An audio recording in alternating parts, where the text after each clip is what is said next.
করেছেন।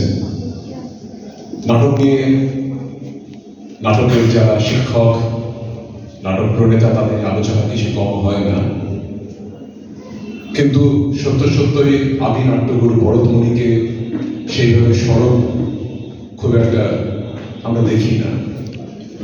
এটা যেন শুধু গাছটার দিকে, একটা বিরাট গাছের ডালপালার দিকে, শাখা প্রশাখার দিকে তাকিয়ে থাকা, কিন্তু গাছের শিকড় ছাড়া যে সেই ডালপালা বা শাখা প্রশাখা পাতাগুলো থাকতে পারে না, তাদের অস্তিত্ব যে অর্থহীন, এটা আমরা ভুলে যাই। ভরতমুনি সেই বৃক্ষের শিকড়, যার দিকে আগে তাকানো হয়, যে শিকড় বৃক্ষটিকে ধরে রাখে।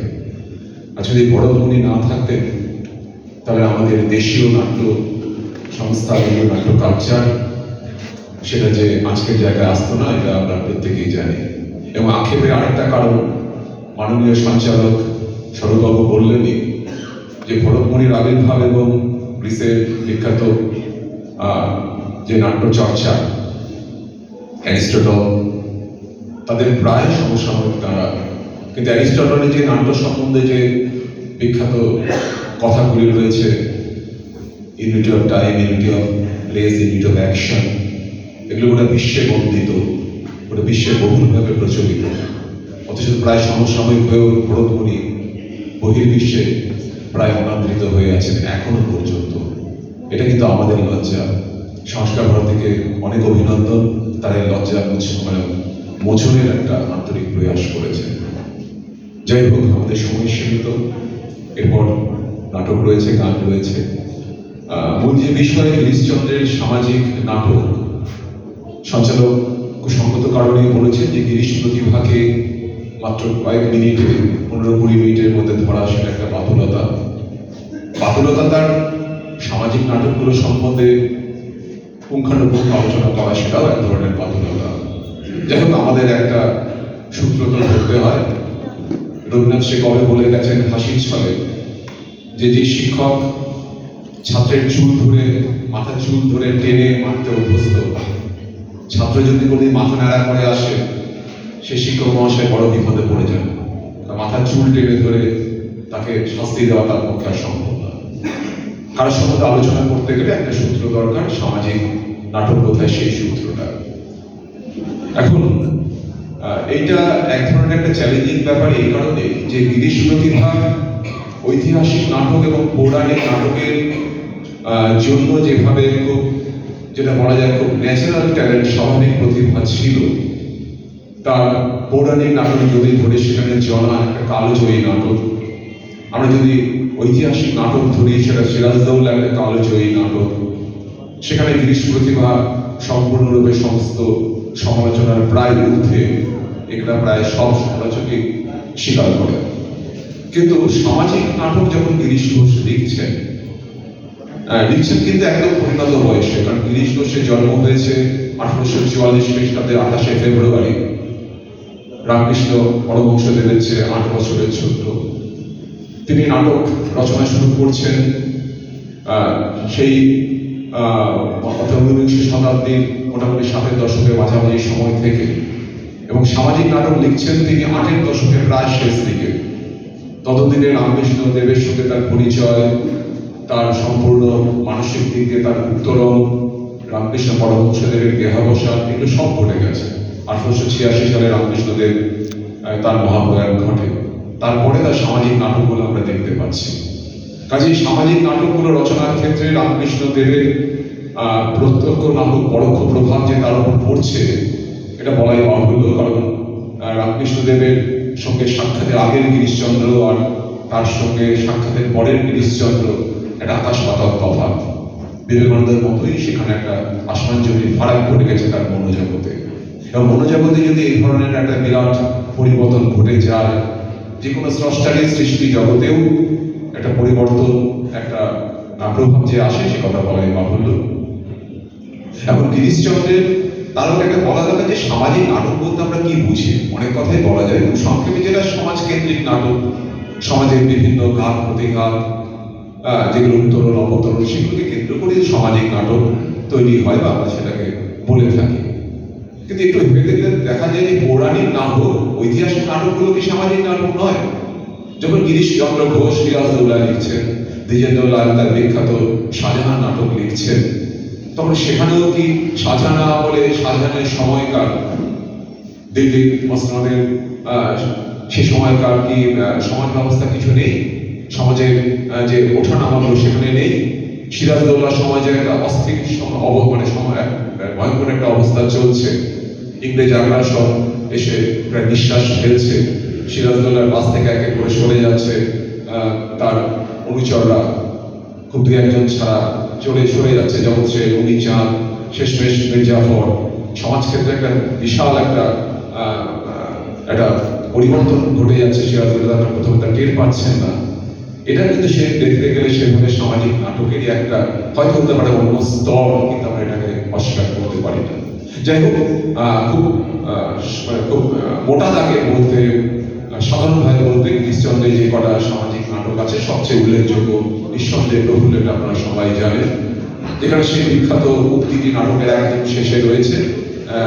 নাটকের যে কোনো স্বাভাবিক দর্শক, নাটকের যে কোনো ছাত্র, সেটাই খুব কমন লাইন, আমার সাজানো বাগান শুকিয়ে গেল। প্রফুল্ল নাটকের মুখ্য চরিত্র যোগেশ, বড় ভাই, তার নাটকে একদম শেষে আক্ষেপোক্তি, আমার সাজানো বাগান শুকিয়ে গেল। এটা প্রফুল্ল নাটক থেকে বলছে, সেটা তার সামাজিক নাটকের সবচেয়ে জনপ্রিয় নাটক। 2 নম্বর আমরা যদি ধরি হারানিধি নাটক, সেখানেও একটি উল্লেখযোগ্য চরিত্র রয়েছে, হরিশচন্দ্র রয়েছে। এছাড়া রয়েছে বলিদান নাটক, এছাড়া রয়েছে মায়া বসার নাটক, এই নাটকগুলো রয়েছে। এখন এছাড়াও রয়েছে গৃহলক্ষ্মী বলে একটা নাটক। সে নাটকটা খুব একটা আলোচনার মধ্যে নয়, কারণ এটা গিরিশচন্দ্র নিজে সম্পূর্ণ করে যেতে পারেননি। তার মৃত্যুর পরে অসমাপ্ত অবস্থায় ছিল। তার মৃত্যুর পর তার ছেলে সুরেন্দ্রনাথ ঘোষের অনুরোধে দেবেন্দ্রনাথ বসু এটাকে সমাপ্ত করেন, সেটা আলোচনার বাইরে। এখন একথা খুব অনস্বীকার্য যে গিরিশচন্দ্র নিজেই বলছেন যে আমি না দেখে কিছু লিখি, অন্তত সামাজিক নাটকের ক্ষেত্রে। জনাকে তো তার দেখা সম্ভব না, সিরাজদৌল্লাকে দেখা সম্ভব না। অর্থাৎ সামাজিক নাটকগুলো যে চরিত্রগুলো তিনি নিজে বলছেন, প্রফুল্ল আমার চোখে দেখা, আমার অঘোর আমার চোখে দেখা, এগুলো আমার অত্যন্ত চোখে দেখা। কাজে আমরা ধরে নিতে পারি যে নাটকের যে চরিত্র বিন্যাস, তার সঙ্গে গিরিশচন্দ্রের স্বাভাবিক একটা পরিচয় ছিল। কিন্তু মুশকিল হচ্ছে একটা জায়গায়, আমি আমাদের যখন আমরা আমাদের যে অতীতের যারা বিভিন্ন বিভিন্ন ধরুন, আমি যদি রবীন্দ্রনাথকে তার কবিত্ব খ্যাতি নিয়ে আলোচনা করতে যাই, আমরা যদি কোনো বিখ্যাত উপন্যাসের উপন্যাস সম্বন্ধে আলোচনা করতে যাই, নাট্যকারের শেক্সপিয়ার সম্বন্ধে আলোচনা করতে যাই, যেটা মুশকিল হয় আমাদের পক্ষে, আমরা যারা সাধারণ আলোচক সমালোচক, তাকে সর্বদা দেবত্ব পর্যায়ে আমরা উন্নীত করে দিই।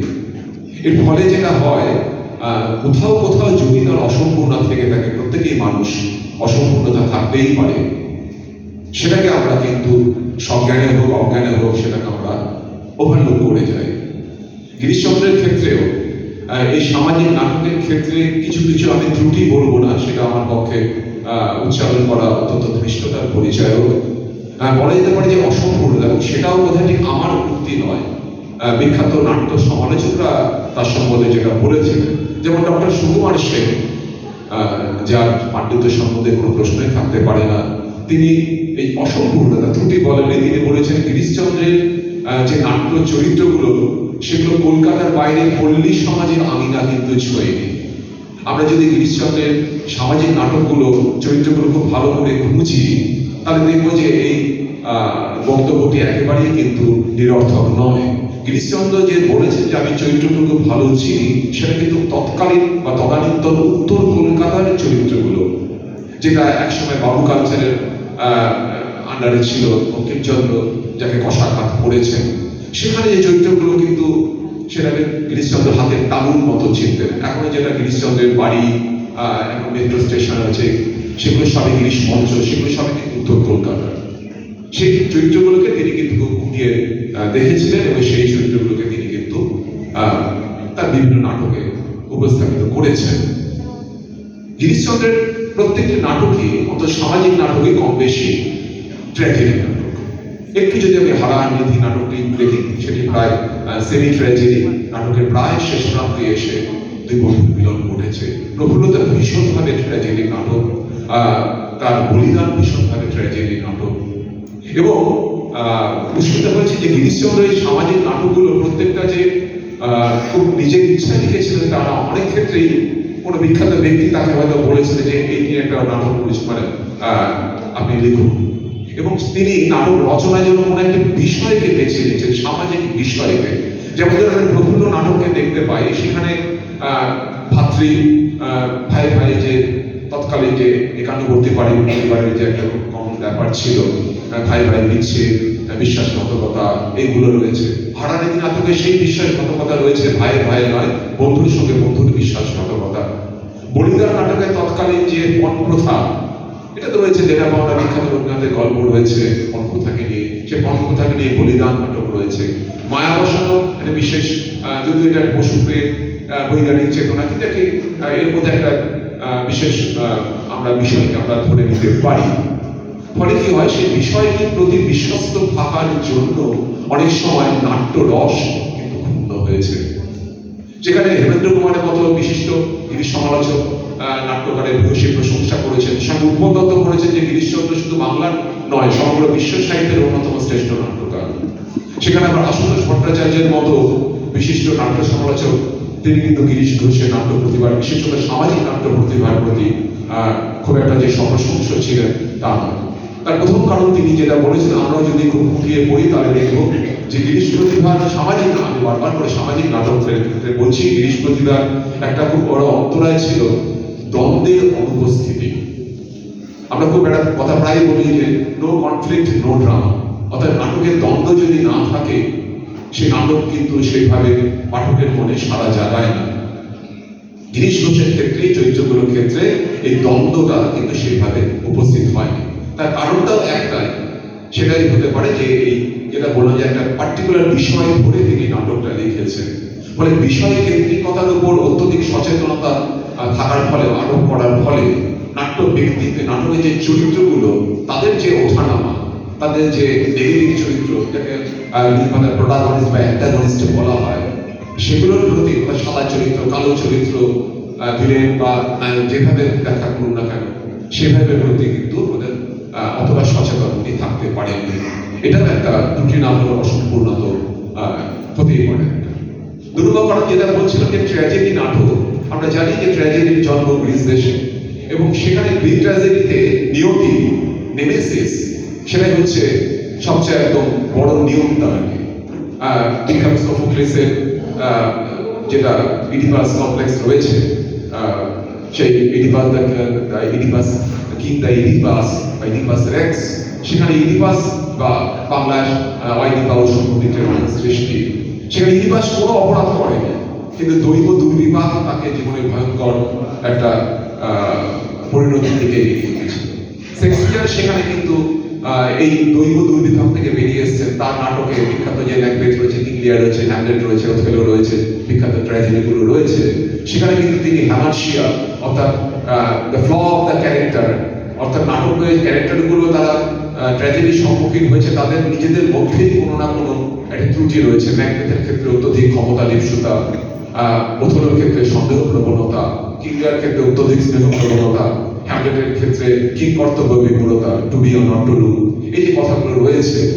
এক্ষেত্রে গিরিশ ঘোষ কিন্তু গ্রিক ট্র্যাজেডি এবং শেক্সপিয়ারের ট্র্যাজেডি একটা মাঝামাঝি একটা সাম্য অবস্থায় তিনি আসতে চেয়েছেন। আমরা একটি মাত্র উদাহরণ তুলে ধরবো, আমাদের সময় কম।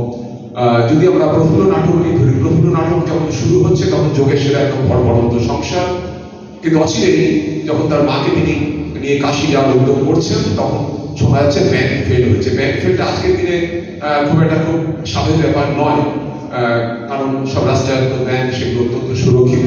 কিন্তু আমরা যদি আগেকার আমাদের সাহিত্য ঘাঁটি, আমরা যদি আগেকার পুরোনো সিনেমা দেখি, দু একটা সিনেমার কথাগুলো যেখানে ব্যাংক ফেল, উত্তম কুমার সুচিত্রার জীবন মৃত্যু বলে একটা সিনেমা রয়েছে, সেটার মুখ্য শুরুই হচ্ছে সেটা ব্যাংক ফেল। এরকম একটা ব্যাংক ফেল দিয়ে প্রফুল্ল নাটকের মূল যে আঘাতটা আসছে, যোগেশ অত্যন্ত বিচলিত হচ্ছে, কারণ তার মানে যাবতীয় সম্পত্তি সংস্থা রাখা আছে সেই ব্যাংকে, ব্যাংক ফেলে হলে তার তো ভয়ঙ্কর অবস্থা।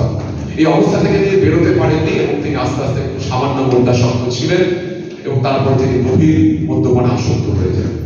কাজে ওকে বললাম যে গ্রিক ট্র্যাজেডি এবং শেক্সপিয়ার যেখানে ক্যারেক্টার হিমসেলফ ইজ রেসপন্সিবল, অর্থাৎ ওটা যদি নিয়তি হয় ব্যাক ফেল, তাহলে কিন্তু সেই সামান্য মদ্যাসক্তি থেকে গভীর মদ্যাসক্তি, এটা কিন্তু ক্যারেক্টার হিমসেলফ ইজ রেসপন্সিবল, এই দুটো এক জায়গায় মিশেল হয়ে দাঁড়ায়। গিরিশচন্দ্রের সামাজিক নাটকের ক্ষেত্রে যেটা অসম্পূর্ণতা থেকে যায় আলোচনায়, সেটা হচ্ছে তার প্রফেশন। গিরিশচন্দ্র কিন্তু অনেকগুলো প্রফেশন রচনা করেছেন, সেই প্রফেশন নিয়েগুলো কিন্তু খুব একটা আলোচনা হয় না। আমি দু চার কথায় সেই প্রফেশনগুলো মূলত আলোচনা করে আমার বক্তব্যের শেষ দিকে চলে যাব। যেটা রয়েছে যে প্রফেশন, এগুলোকে গিরিশচন্দ্র যে খুব উচ্চ, মানে নিজেই যে খুব উচ্চ মান দিয়েছিলেন তা না, এগুলোকে তিনি পঞ্চরং বলেছেন, অর্থাৎ পাঁচ রঙা। অনেকটা আজকে দিনে লোক বা পঞ্চরস যেটাকে বলা যায়, সেগুলোর মধ্যে যে সবসময় খুব স্থূল সূক্ষ্ম রুচি ছিল সেটা নয়। একটা খুব উল্লেখযোগ্য পঞ্চরং